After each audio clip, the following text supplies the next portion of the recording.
So feedback regarding the agrippina question in the trial. Congratulations, Year 12. I'm really optimistic about you as a cohort. You clearly know quite a bit about agrippina, which is really important. And it's clear that you studied and you have an understanding of her and her time. And I actually think it was a bit better in some ways than your other assessment task.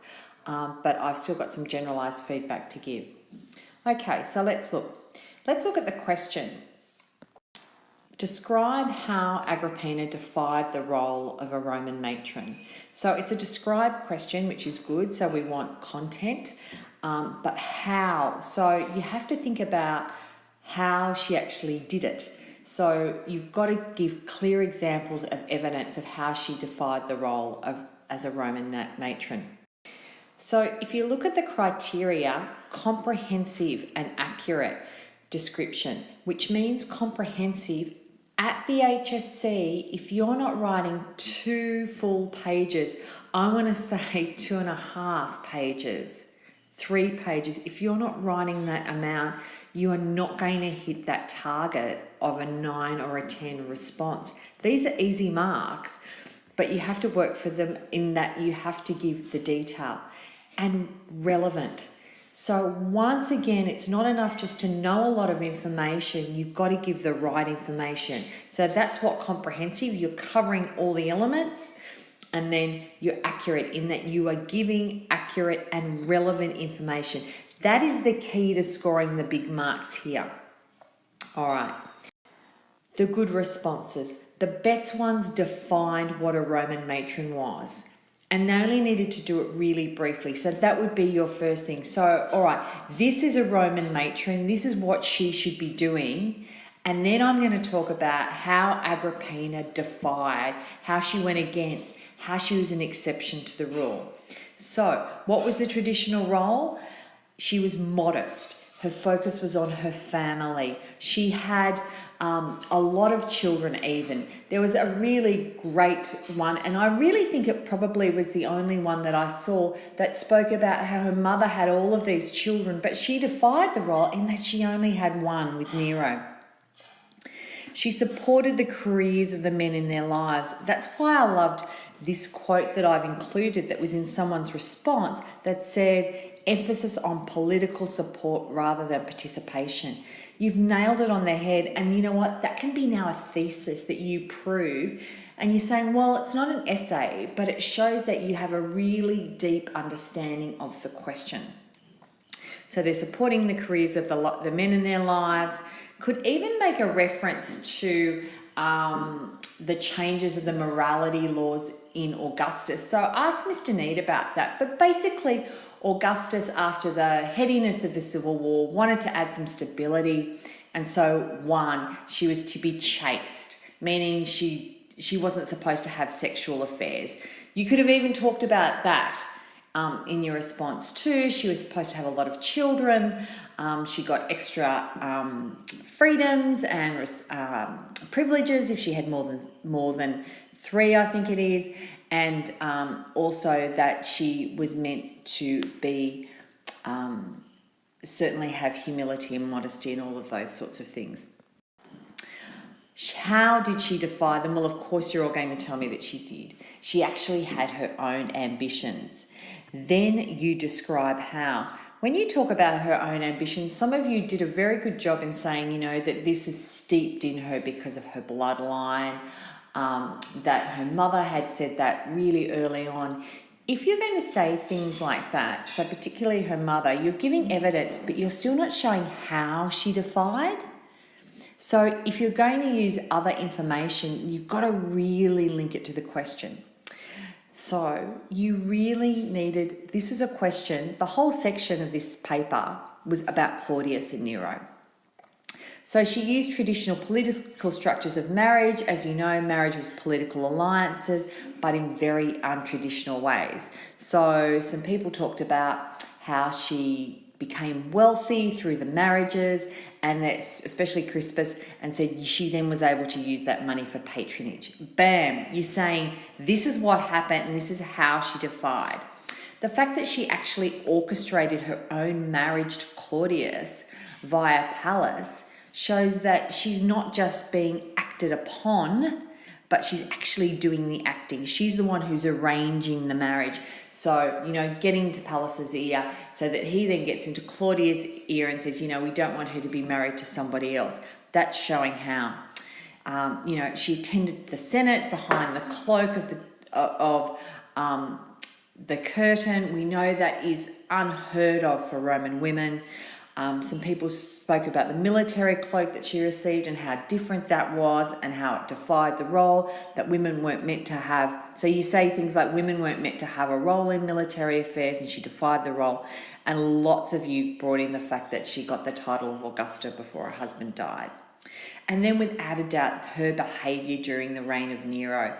That's a clear example that she's acting not as, in fact, the traditional role of just supporting her son, but in fact she's trying to rule. So much so that Seneca and Burrus, of course, get wind of that, get jack of it, and start machinations against her. Okay, part B. Politically adept, ruthless, shrewd, ruthless. I won't read it to you. But you've got that quote by the historian, and then it says, explain the basis of Agrippina's power and influence in the imperial court. So you have to answer the question, explain the basis. This is what there was and how she used that, but you have to make reference to that quote. If you look at marking criteria here, if you, again, comprehensive, relevant, identifies a wide range of appropriate issues relevant to the question. I'm going to go into that in more detail. If you do not address the quote, you're a C.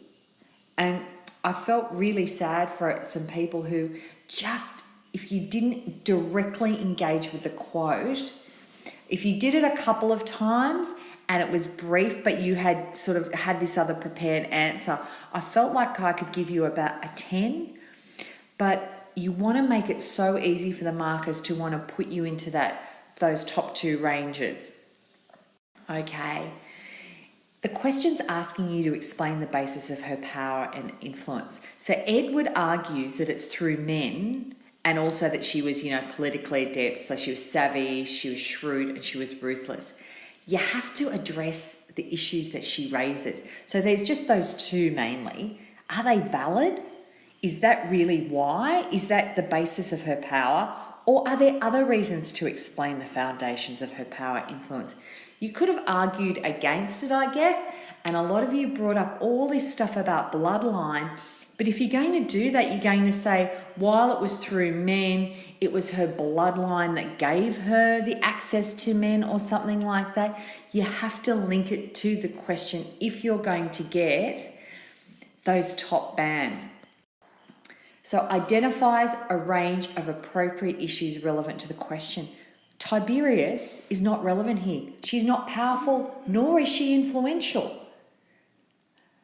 Gaius, again, is relevant. Sure, she gets the honours. Sure, she's appearing on the coin, but this is not her working on it. And Mr. Neat's telling me that he said, I don't know how many times I told them she was totally passive. She had things done to her rather than her exercising power and influence. As I said, bloodline is relevant, but you have to link it to the question. This is a question about Claudius and Nero. So when you talk about the marriage to Claudius, talk about what she did once she ruled through him. So she nabs Claudius. So she's now acting her power throughout a man. She is looking at the way that she's able to manipulate him. Some people said some really good stuff about him being manipulated by freedmen and wives. Tacitus says this. And I was saying she's controlling and scheming with Pallas and Burrus. She's even, again, having to work through men to get to the powerful men. So what's evidence that you can use? The way that she orchestrates Nero as heir over Britannicus. Someone beautifully linked it also to the fact that she had Nero married to Octavia, that she'd managed to do that. Again, an example of she's exercising power and influence by kind of listening to the Senate, by showing that she's you know, being able to do that through, again, Claudius, again, that titles, military cloak that she receives. And some people talked about that, yes, she had all of these things through men, but it was also she gained influence through patronage, through gaining access to these people that she had used as wealth, which you could have used as saying, you know what, it was all of those. She did exercise power through a man, but she also used the bloodline and she also used patronage. Of course, power and influence over Nero. He calls her the best of mothers. You know, it's very early in the reign that she really exercises her power and influence. The archaeological evidence that people used was very good. The coins of Nero and Agrippina. But I thought, you know what, even with those coins, the fact that they're together, she's there with a man, again, is a nice way that you can link it to the quote. And you could also have used that archaeological evidence of that relief where she's crowning Nero, and some of you did. I think the ultimate example that proves the point is once she lost her power over Nero and her power over Seneca and Burrus, that's it, she's done. That's when it starts unraveling, and she'll go to desperate attempts, you know, to try and persuade Nero back. You might have used that as an example of her trying to get power at the last minute. But I think, yeah, so if you're going to use that sexual stuff, don't just have it in there as a description, but try and use it. Finally, you know what? You know stuff, so now's the time to be selective. It's about choosing the right information, because that says, hey, marker, I know what the question is, and that's how we differentiate in the HSC marking process. It's the kids that are, and if you look back at the marking criteria, it's when you're answering the questions, because you show a deep understanding of what we really want to know, because it's only just that one point. So my advice to you is answer the question and then use historians to back you up. So rather than going, Bowman says this, Tacitus says this, so-and-so says this, all right, here's an example of how she's done it, and I'm going to bring in Bowman or Ferrero to support my ideas. Don't just say that she was powerful and influential, but support your claims with evidence. And the final thing, and it wasn't heaps, but I thought I'd mention it, watch your tone. So in a power and influence thing, you don't want to start saying things like, Agrippina, however, harbored her own objectives, refusing to be a pawn in a chess game. You're much better off to try and keep your tone neutral and use evidence to support your ideas. But well done.